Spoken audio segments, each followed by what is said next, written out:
Goeiemôre gemeente. Dit is vir my 'n wonderlike voorreg en so 'n groot fees om vandag weer hier saam met julle te wees.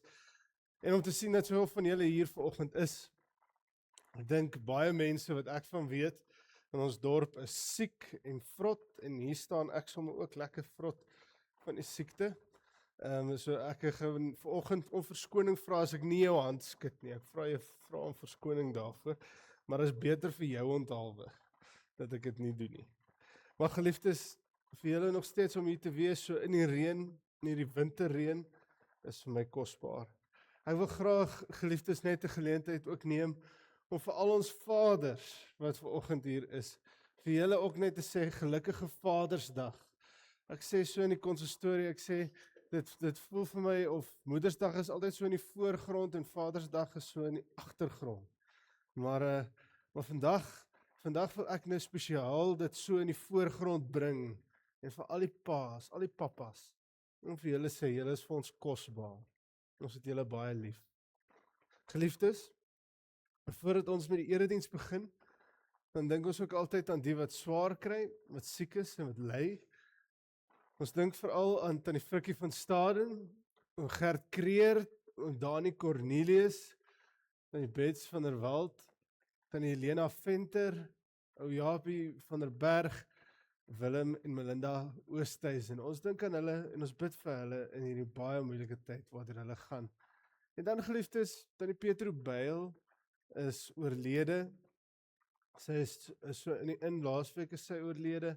Ons dink aan haar gesin en ons wil julle ook uitnooi en vir julle sê, volgende week Saterdag sal haar roudiens wees, of haar begrafnisdiens, dis 'n ter aarde bestelling. Dr. Frikkie Beskagni sal die diens ook lei. Geliefdes, kom ons raak dan stil voor die Here en dan bid ons vir hierdie mense. Heilige Here en Skepper God, Here, ons kry baie keer swaar in die lewe.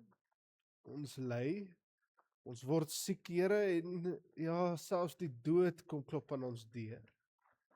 Dit kan ons baie keer mismoedig laat, Here, en ons moet vandag voor U erken, dit is nie altyd maklik nie. Maar as daar een ding is waarvan ons seker is dat U is God, dat U is die God wat alles verander, wat 'n storm see en stil swaaende waters verander. U is die een wat magtige storms daar buite, Here, laat bedaar. U is ook die een wat ons kom wys het hoe genesing lyk. Hoeveel mense het U nie kom aanraak en uit hulle gemors, uit hulle seer, uit hulle verwarde bestaan, het U hulle kom gesond maak. Ons weet, Here, dat U is 'n God wat herstel. Soos 'n pottebakker wat met mislukte klei iets nuuts maak, so kom maak U ons ook nuut.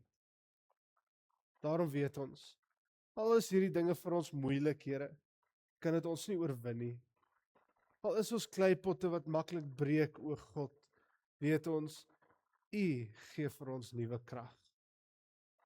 So ons bid vanoggend vir al hierdie mense wat siek is en wat swaar kry. En ons bid vir die wat nou met rou met die dood van Tannie Petro. Ons vra, Here, help hulle, lei hulle, genees hulle, en gee hulle nuwe krag. Ek bid dit so in die naam van Jesus Christus, ons Here en Verlosser. Amen. Geliefde kinders van God, kom ons groet volgende Here met 'n blye hart, met vreugde in ons gees. Ons sing saam lied 281. Ons sing verse 1 en vers 3. Lei ons Here groot en magtig.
Geliefdes in ons Here Jesus Christus, so sê die Here, ons verlosser en redder.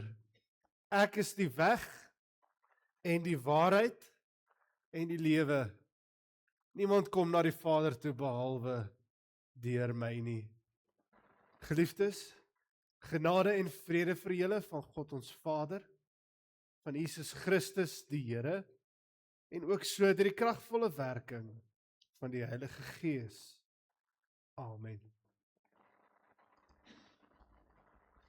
Kom ons antwoord op die Here se seëngroet met 'n lofsang. Ons sing hartlik saam uit Lied 212 vers 1 en 3.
Broers en susters, ons het teen God gesondig, ons het gedoen wat verkeerd is in sy oë.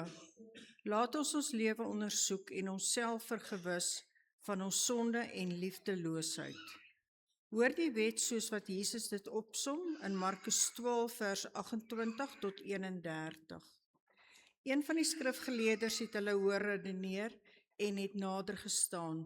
Toe hy sien dat Jesus hulle 'n goeie antwoord gegee het, vra hy vir hom: "Wat is die heel grootste gebod?"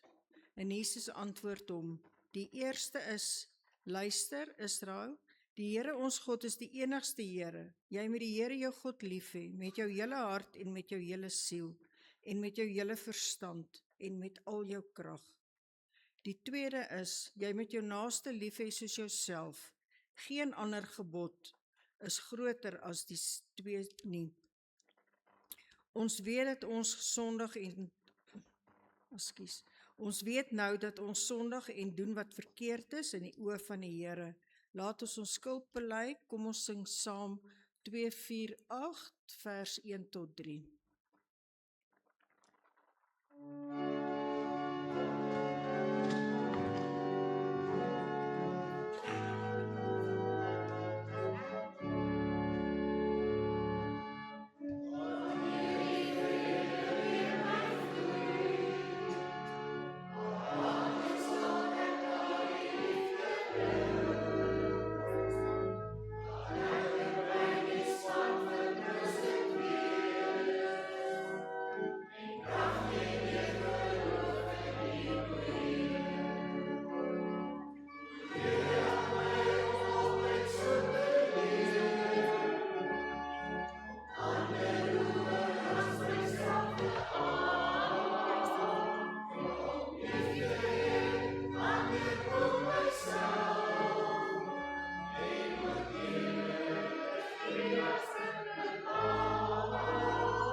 Broers en susters, ons het sopas deur ons sang ons sonde voor God bely.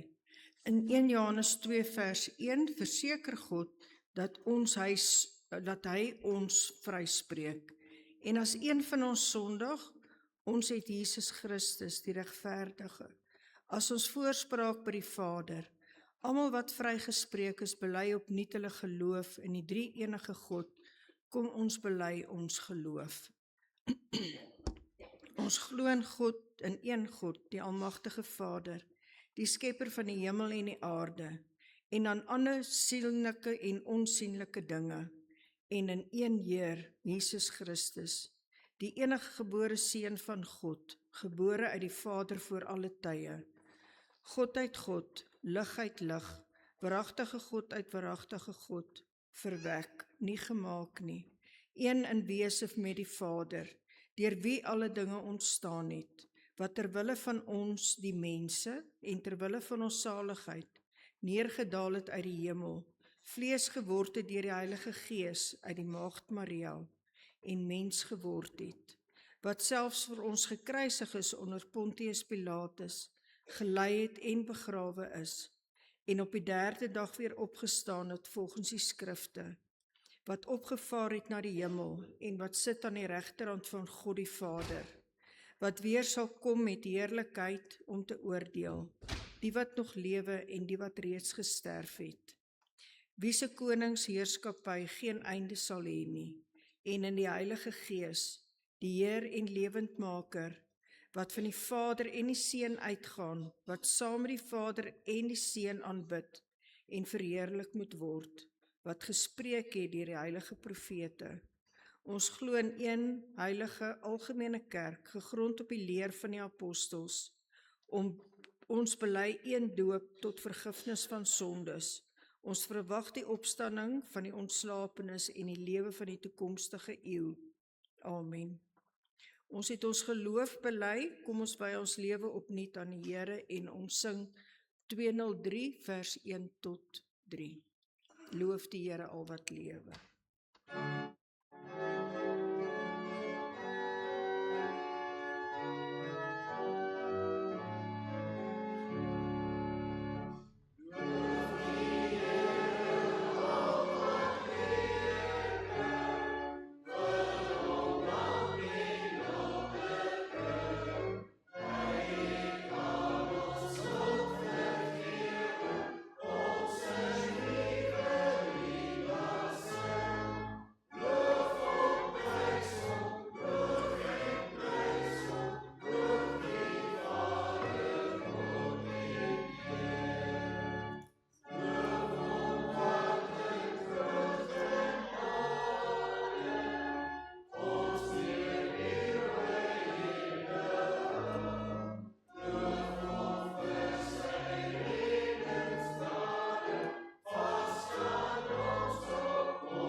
Terwyl ons dan so sit, geliefdes, kom ons nader ons Hemelse Vader in gebed. Kom ons sluit die oë.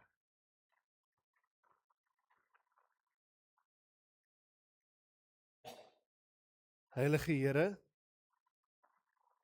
in hierdie stilte oomblik, kom nader ons U in nederigheid en afhanklikheid. Ons weet, Here, dat ons 'n groot opdrag by U ontvang het. Roeping, as dit wil, Ons hoor altyd in ons lewens hoe echo daardie roeping deur, tot ver en diep in ons harte en tot in die uithoeke van hierdie aarde. Ons het 'n roeping en ons het 'n Here wat elke dag tot ons nader. Maar Here, ons het baie afleidings in hierdie lewe, baie dinge wat ons een kant toe dryf en dan 'n ander kant toe dryf.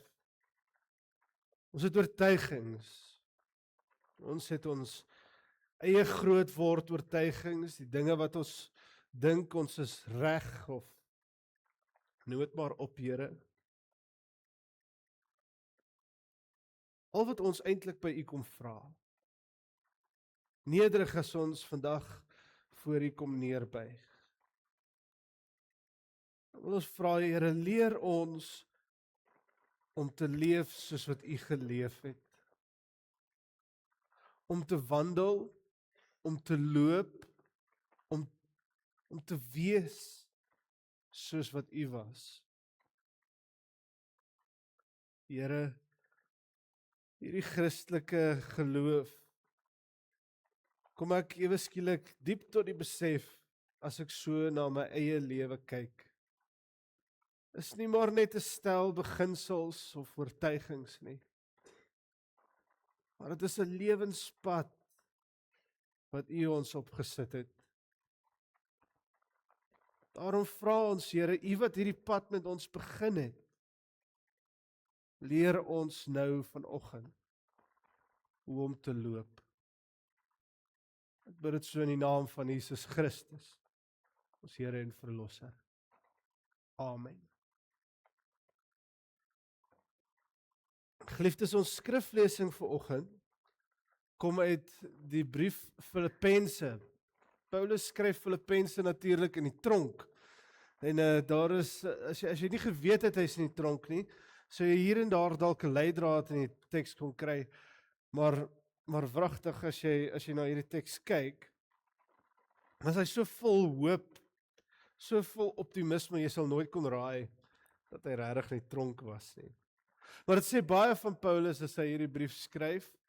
Hierdie brief het 'n intensiteit, 'n opdrag, 'n stel verwagtinge wat hy aan hierdie gemeente in Filippi gee. Hierdie brief is een van daardie briewe wat mens kon uitlig in die antieke wêreld.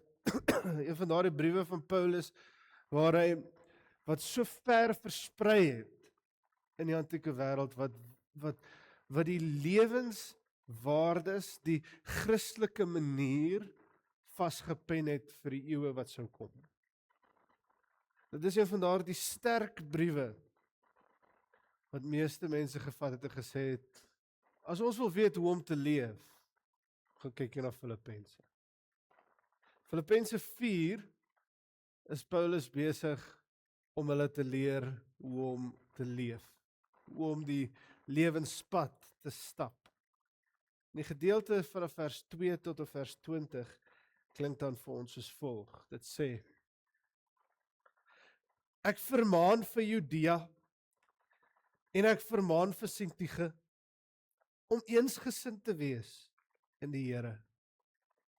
Ja, ek vra jou ook, getroue medewerker, wees hierdie vroue behulpsaam. Hulle het saam met my die stryd gevoer in diens van die evangelie. Net soos Clemens, ook en my ander medewerkers, wie se name in die boek van die lewe staan. Wees altyd bly in die Here. Ek herhaal, wees bly. Wees inskikkelik teenoor alle mense. Die Here is naby. Moet oor niks besorg wees nie, maar maak in alles julle begeertes deur gebed en smeking met danksegging aan God bekend. En die vrede van God, wat alle verstand te bowe gaan, sal oor julle harte en julle gedagtes die wag hou in Christus Jesus. Verder, broers en susters, alles wat waar is, alles wat edel is, alles wat reg is, alles wat rein is, alles wat mooi is, alles wat prysenswaardig is, watter deeg of watter lofwaardige saak daar ook al mag wees, daarop moet julle julle gedagtes rig. En wat julle van my geleer en ontvang het, en gehoor en gesien het, dit moet julle doen. En God wat vrede gee, sal by julle wees. Ek was baie bly in die Here dat julle na so lang tyd weer gewys het, dat julle nog aan my dink. Nie dat julle my ooit vergeet het nie, julle het net nie 'n kans gehad om iets te doen nie. Ek sê dit nie omdat ek gebrek ly nie, want ek het geleer om my in alle omstandighede te behelp. Ek weet wat armoede is, en ek weet wat oorvloed is. Van alles het ek ondervinding. Om genoeg te hê, om te eet sowel as om honger te ly, om oorvloed te hê, sowel as om gebrek te ly. Ek is tot alles in staat, deur hom wat my krag gee. Nietemin het julle goed gedoen, deur my in moeilike omstandighede by te staan. Julle in Filippi weet ook dat in die begin van my evangelieprediking, na my vertrek uit Macedonië, geen enkele gemeente behalwe julle 'n aandeel gehad het aan my rekening en my inkomste en uitgawe nie. Ook toe ek in Thessalonika was, het julle meer as eenmaal vir my behoeftes gestuur. Dit gaan vir my egter nie om die gawe nie, maar om die vrug daarvan. Daardeur word julle self ryker. Maar ek het alles ontvang, en ek het meer as genoeg. Nou dat ek van Epaphroditus ontvang het, wat julle gestuur het ek alles wat ek nodig het. Julle gawe is voor God 'n offer met 'n lieflike geur, vir hom aanneemlik en welgevallig. En my God sal in elke behoefte van julle ryklik voorsien, volgens sy wonderbaarlike rykdom in Christus Jesus. O God die Vader behoort die heerlikheid tot in ewigheid. Amen. Tot sover ons skrif lees ek dan vanoggend, geliefde broers en susters. In die begin was die woord was by God, en die woord was ook self God. Die woord het mens geword en onder by ons kom woon. Wanneer 'n mens aan die woord Christen dink, dan is dit so vanselfsprekend 'n alledaagse woord wat ons gebruik. Dit is ook so natuurlik. Maar ek wil vir u vanoggend net sê dat u moet onthou dat die woordjie Christen was nie altyd die woord wat ons as gelowiges in Jesus Christus gekenmerk het nie. Vir baie jare was die woord Christen eintlik nie eers deur die Christene self erken nie. In 'n sekere mate was die woordjie Christen as 'n spotterm gebruik, die Christianois, daai mense wat dink hulle het Christus gevind. Daardie ouens wat dink hulle volg Christus. Maar vir baie lank, in die vroeë kerk veral, was die Christelike geloof geken as die mense wat die weg volg. Dit is die mense van die weg. In Grieks sou mens kon sê, die mense van die hodos, die mense wat die pad stap. Nou, dit is half natuurlik om daar so te dink, want as mens maar net gaan kyk na Jesus en sy hele bediening, dan kom jy agter dat Jesus het op die pad mense geleer. Daar was baie kere waar hy oorgebly het, maar dit was asof Jesus ooit in 'n sinagoge gebly het, soos 'n predikant wat vir jare in 'n gemeente bly en mense van 'n kant sal af leer nie, nê? Ja, Jesus het telke male kere, en dit is maar so in sy hele bediening, mense op die pad gelei.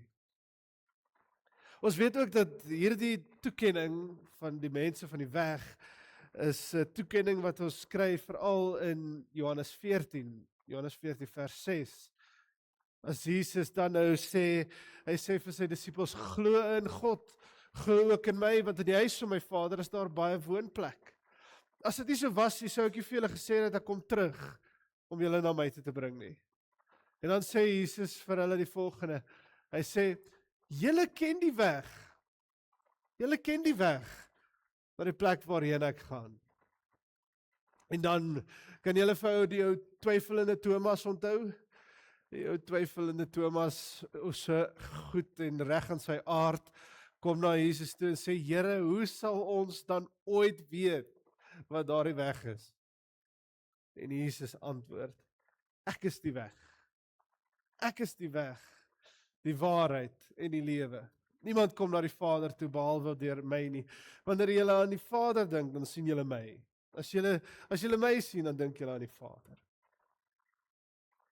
So, waarby ek net wil uitkom is dat die Christelike geloof was nog nooit 'n stel instansies, strukture en al die tipe van dinge wat daar gestel is om jou te probeer oortuig van 'n manier om te glo, van 'n manier om te dink en al die tipe van dinge nie. Alles maak deel uit van die kerk. Dit verkeerd verstaan nie. Maar dit wat ons eintlik hier doen, is ons is kinders van God wat 'n weg stap. Die Here Jesus het 'n pad begin. Het 'n pad uitgemaak vir ons. Vir ons gewys, hier is 'n pad om te stap in die lewe. En hy het gesê, kom ek wees die een wat jou wys hoe om hierdie pad te stap. En so ons is daar dieselfde kinders van die weg, die gelowiges wat die weg stap van Jesus. Die moeilikheid is dat ons weet nie altyd hoe dit lyk nie. Ons weet nie altyd hoe om hierdie pad te stap nie. Ons is maar nog soos babas wat kruip. Ons het nog nie die vermoë om ons bene te gebruik nie. Ek kan onthou, dit was om my eie 2 seuns te probeer leer loop, die rondstrompel en val van wat dit beteken om as 'n klein babietjie te begin loop. Soms het mens hulp nodig om hy eerste, tweede en derde tree te gee. Dit is hier, geliefdes, waar Paulus vanoggend inkom. Paulus skryf vir ons hier 'n spesifieke manier van hoe 'n Christen behoort te leef. Nou, dit word nooit eksplisiet in die teks gesê nie, maar die opskrif van ons gedeelte in die 83 vertaling gee vir ons so 'n mooi leidraad met wat Paulus besig is. Die opskrif is 'n Christelike lewenswandel. 'n Christelike lewenswandel. Nie die Christelike leer nie hoe 'n Christen behoort te dink nie. Nee, wat Paulus hiermee besig is, hy is besig om ons te leer hoe 'n Christen loop. Hoe 'n Christen hierdie weg van Christus stap. Ons weet dat Jesus het eens op 'n tyd geleer dat die weg na redding is smal en nou en min is wat dit stap. Dis omdat baie mense nie weet hoe om te stap nie. En Paulus leer ons hier. Dit is soos 'n pa wat die handjies van 'n klein babatjie vat, hulle regop tel en begin leer hoe om te loop. Vanoggend stap Paulus so saam met ons en leer ons daar die eerste, tweede, derde, vierde en vyfde tree. So hoor 'n bietjie saam met my Paulus as hy vir ons leer hoe om daar die eerste tree te gee. Paulus se eerste tree hier is 'n vermaaning, kan jy glo? As hy ons begin leer loop, dan vermaan hy ons. En hy begin deur om te sê, hy vermaan vir Judea en vir Sintige om eensgesind te wees. Dis baie interessant dat die heel eerste tree wat Paulus vir ons hier gee oor 'n Christelike lewenswandel begin by eensgesindheid. Want Paulus het iets diep verstaan van wat dit beteken om as gelowiges saam te beweeg en saam hierdie pad van die geloof te stap. Hy het verstaan dat Christus het nie jou as individu gemaak om hierdie modelpersoon te wees wat uitskyn en uitstaan bo almal anders en jy is hierdie perfekte gelowige nie. Nee, Paulus het verstaan dat die Here het sy kerk gemaak. En hy het die kerk gebruik en hy het al sy mense, al sy kinders bymekaar gebring om saam eensgesind die pad van die geloof te stap. Daarom kan jy nie eers begin om 'n Christelike lewenswandel, 'n pad te stap, sonder om eensgesind saam met ander hierdie pad te stap nie. So dalk die eerste reël om te onthou, is as jy die pad van 'n gelowige wil stap, moenie dit alleen doen nie. Ons hoor hierdie einste woorde by Efesiërs 4. In Efesiërs 4 vanaf vers 1 tot 6 dan hoor ons hierdie volgende, hierdie idee. Paulus wat sê, lê julle daarop toe om die eenheid wat die Gees met julle gesmee het te handhaaf en in vrede met mekaar te lewe. Daar is net een liggaam, net een Gees, daar is net een hoop waartoe God julle geroep het. Daar is net een Here, een geloof, een doop, een God en Vader van almal. Wees eensgesind, sê Paulus. So as ons begin om 'n tree te gee, en sê, ek wil nie soos hierdie wêreld leef nie, ek wil begin om te leef soos 'n Christen, dan moet ons dit hier begin. Saam, eensgesind as die liggaam van Christus. Dalk een van die moeilikste dinge wat jy kan doen, is om te dink dat jy gaan vroom hemel toe gaan met jou eie krag, met jou eie mag, met jou eie vermoëns. Dit is 'n nederige ding om te besef dat jy kan jouself nie in die hemel kry nie. Dit is 'n nederige ding om te besef dat jy is maar net mens wat foute maak. Maar dat as jy 'n broer of 'n suster het wat hulle arm om jou kan hak en eensgesind met jou pad stap, kinders van God, daar's niks wat jou meer ryker maak as dit nie. Weet jy hoe lyk ware rykdom? Kyk na 'n gemeente wat eensgesind is. Dis eintlik 'n rykdom. Die tweede tree wat Paulus vir ons hier gee, die tweede tree, waar die eerste stoot van die armpie, wanneer pappa vir jou sê, okay, kom gee nou die volgende tree, is vir Paulus 'n huppel in die stap. Dis daardie blymoedigheid en vreugde wat elke gelowige behoort te kenmerk. Paulus sê, hier is jou tweede tree. Wees bly in die Here. Ek herhaal, wees bly. Paulus kon dit een keer sê, maar hy moes dit benadruk. 'n gelowige het 'n stuk blydskap.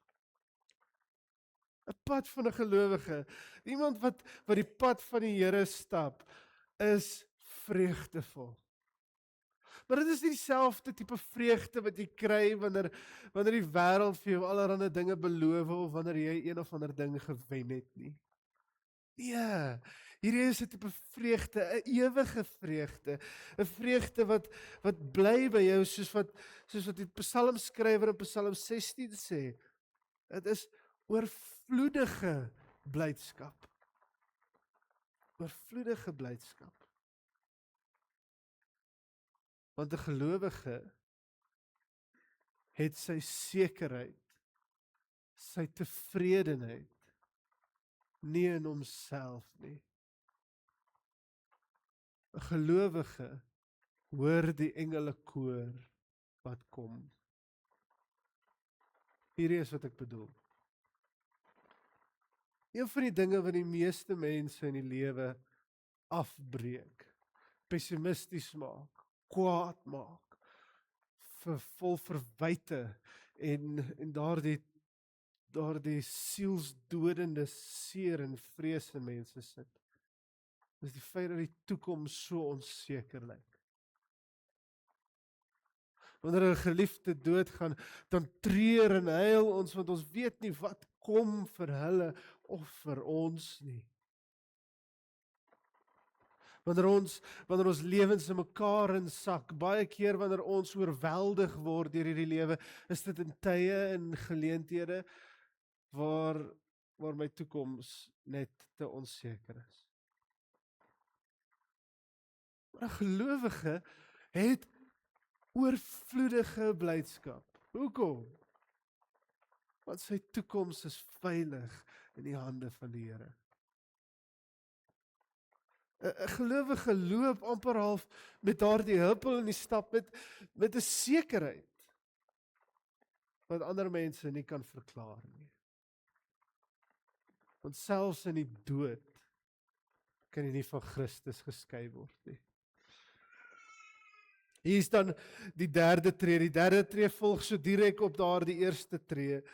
Die derde tree is dat 'n gelowige stap sonder bekommernis. Daar's nie besorgdheid by 'n gelowige nie. Nee, Paulus sê, so moet oor niks besorg wees nie, maar maak julle begeertes deur gebed en smeking, aan danksegging aan God bekend.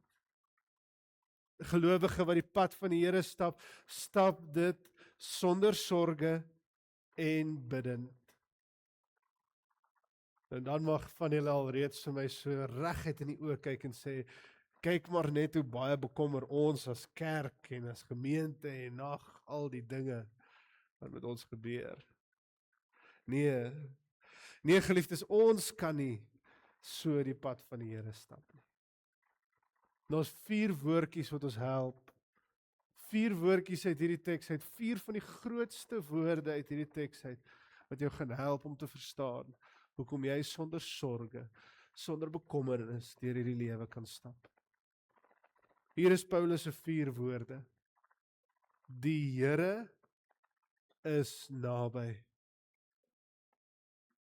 Die Here is naby. Jy weet, Hindus het tempels en ander godsdienste het tempels waar hulle gode vasgevang is in een of ander gebou. Maar een ding wat jy moet weet, is dat jou God het besluit om sy tuiste nie in 'n gebou of in 'n tempel te sit nie, maar sy tuiste in jou te maak.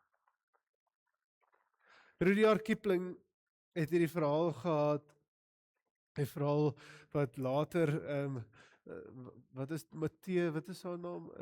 Daleen, né? Daleen Matthee, wat sy ook daai kring in die bos wat sy geskryf het. Pragtige boekie.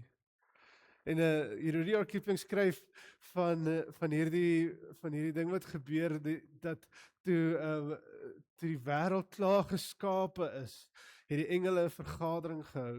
En die engele het vir mekaar gesê, hoe gaan ons die krag van God wegsteek?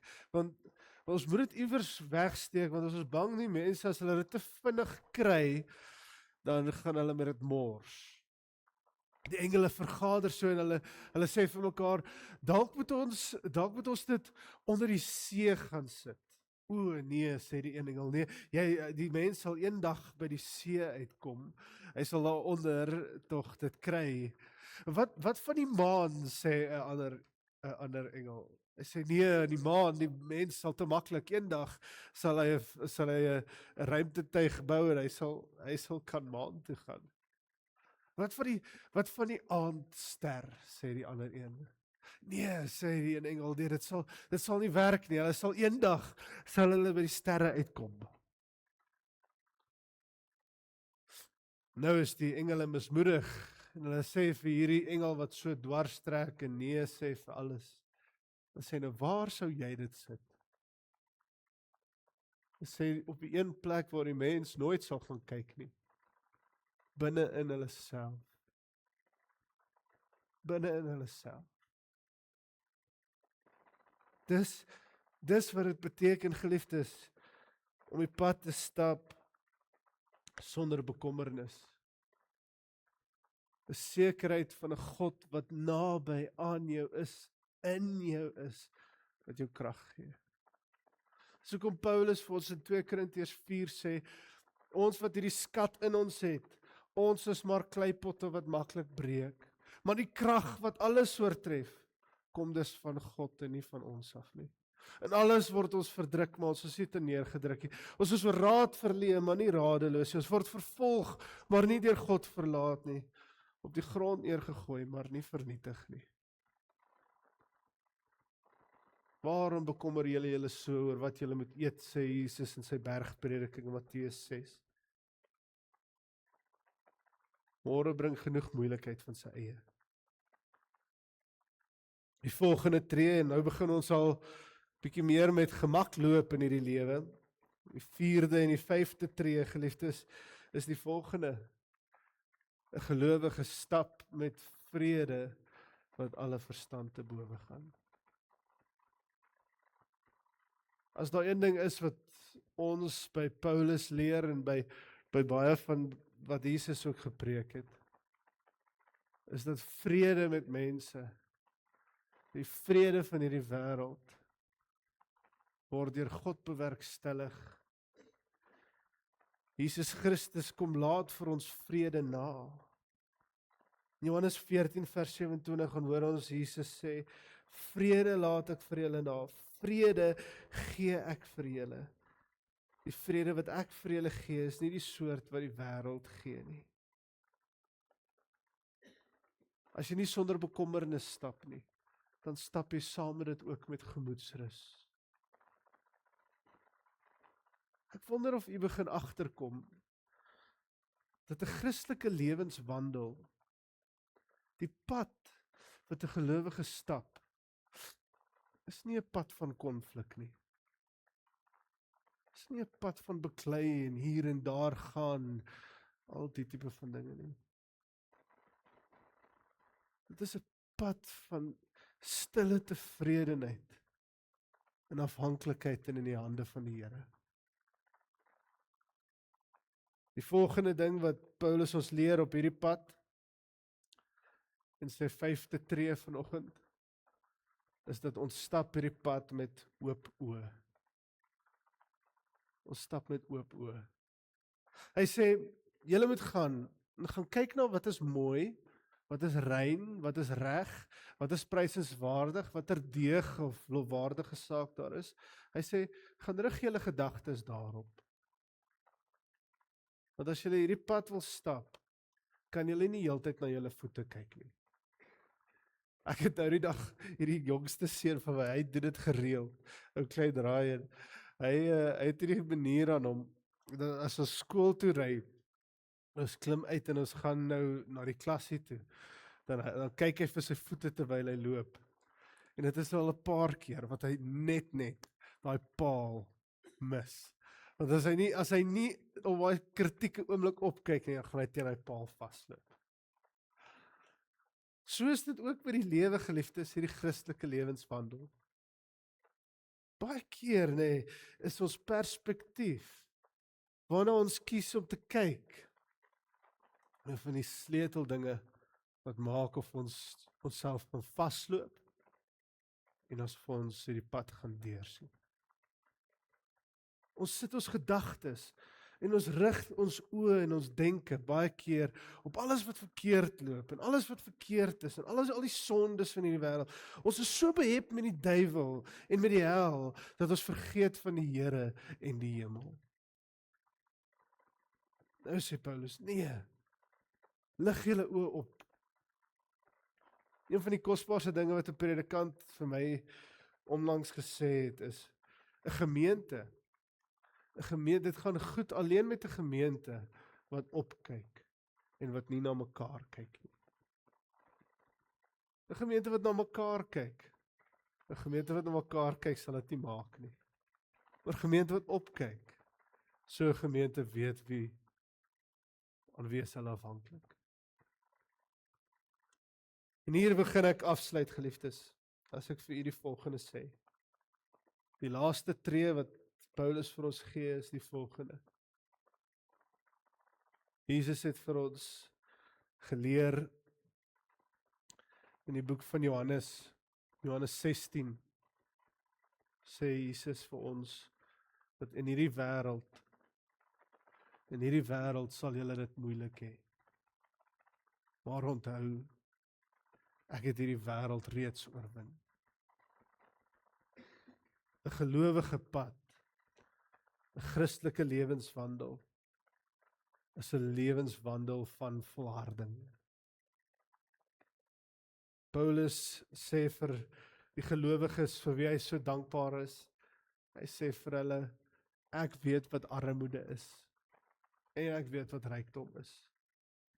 Ek weet wat dit is om alles te kan hê, en wat dit is om niks te hê nie. Ek weet wat dit is om swaar te kry, en om vreugde van te veel te hê. Maar hy sê, hier is een ding waarby ek bly, een ding wat vir my uitstaan. Ek is tot alles in staat.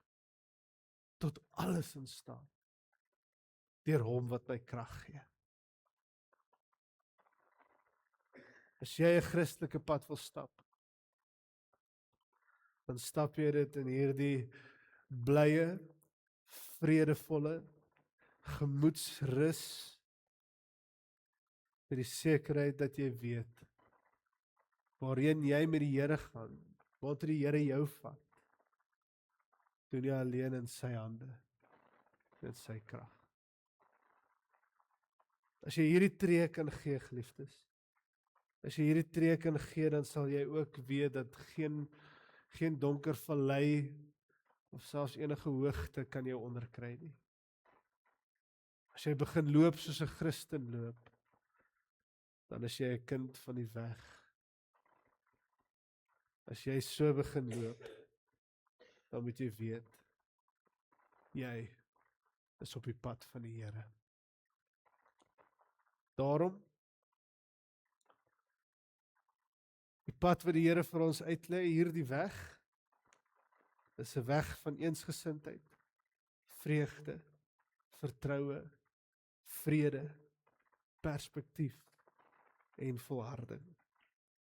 Dit is die Christelike lewenswandel. Die pad waarop Christus sy kerk roep om te stap. En dit is 'n wonderlike troos, dat ons dit nooit alleen hoef te stap nie. Die een het gesê, ek is die weg. Jesus het gesê, ek is die weg, die waarheid en die lewe.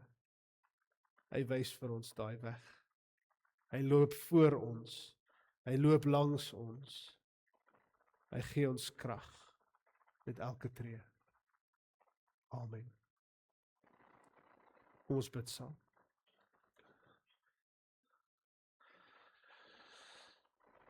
Heilige Here, ons aanbid U en ons eer U vir hierdie Christelike pad waarop U ons gesit het. Ons is kinders van die weg wat Christus ons leer. Ons bid, Here, help ons om eensgesind te wees. Help ons om die vreugde te ontdek wat daar in U is, die vrede, die gemoedsrus, die kalmte van gees. Help ons, Here, om perspektief te behou, om ons oë op U te hou. Help ons, Here, om te volhard en om te weet dat ons is tot alles in staat, deur U, o Heer, wat ons krag gee. Ons stap baie paaie in hierdie lewe, Here.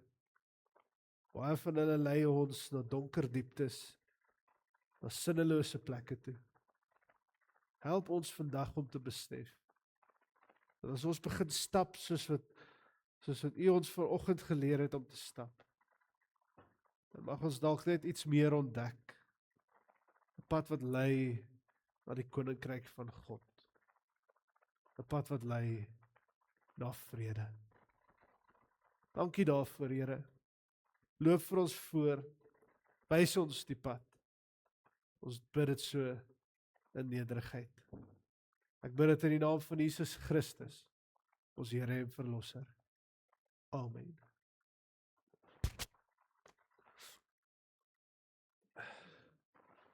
Geliefdes, kom ons sing saam 'n kinderlied. Ons sing saam lied 543.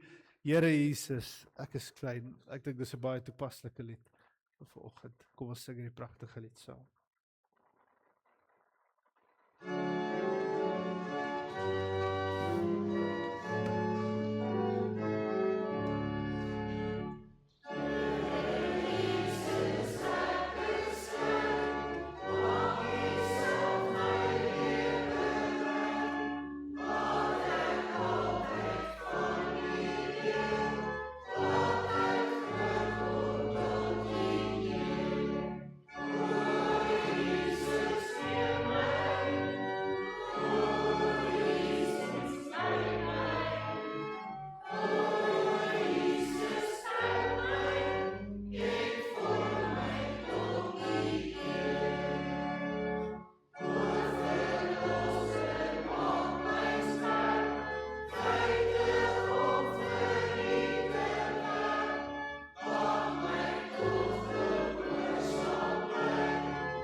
Geliefdes, ontvang die seën van die Here. Die Here sal julle seën en julle beskerm. Die Here sal tot julle redding verskyn en julle genadig wees. Die Here sal julle gebede verhoor en aan julle vrede gee. Amen.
Baie dankie, geliefdes, net so 'n paar enkele afkondigings. voor ons uitmekaar uitgaan. Baie geluk aan die wat verjaar, die 22ste Junie is Tannie Rita Bierman en ook Tannie Ina Smoek. Die 23ste is Marius Kok wat verjaar, baie geluk Marius.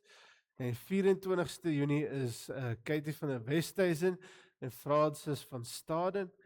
En dan die 26ste Junie is Annelien Snyman. Baie geluk, mag die Here vir julle 'n wonderlike nuwe lewensjaar gee. Mag hy ook by julle wees. Op ons kalender, daar sal nou weer Bybelstudie Dinsdag wees om 9:00 en dan weer die aandbybelstudie begin weer om 6:00. So asseblief kom woon dit by. Die aandbybelstudie is 'n klomp weer van die werkende mense. So ons hoop om julle ook daar te sien. 25ste Junie is daar weer bloedskenk van 1:00 af hierso in die saal. Die 26ste Junie sal daar ook lekker curry en rys verkoop word teen R30 'n bakkie. Asseblief ondersteun ook Wyk Horeb met daardie aangeleentheid. Soos jy sien, daar is die wijkprojek op die stadium waar al die wijke hulle eie verkope doen. Dit lyk my Jerusalem is nog steeds besig om te wen. So ons sien Charlie of jy ons verbyvat of nie. Dan geliefdes, jy kan afgaan Christel, dankie. Ons steeds goedjies te koop in die saal. Daar's koekies teen R25 'n pakkie. En dan het ons lekker wildsbiltong, blespok biltong en droewors teen R50 pakkies en R100 pakkies. Asseblief kom maak 'n draai in die saal en kom koop ook 'n lekker pakkie. Moet nou nie, omdat jy nou 'n geskenk paas, moet jy nou 'n geskenk biltong kry, nou nie biltong kom koop nie. Daai gaan nie genoeg wees nie. So kom kry vir julle asseblief. Wyk hierdie geskink vir ons vanoggend. Ons sê baie dankie vir die NHSV. Hulle het vir al ons paas 'n geskenkie voorberei. Mag die Here julle seën. Totsiens vir julle almal. Mag hy by julle wees.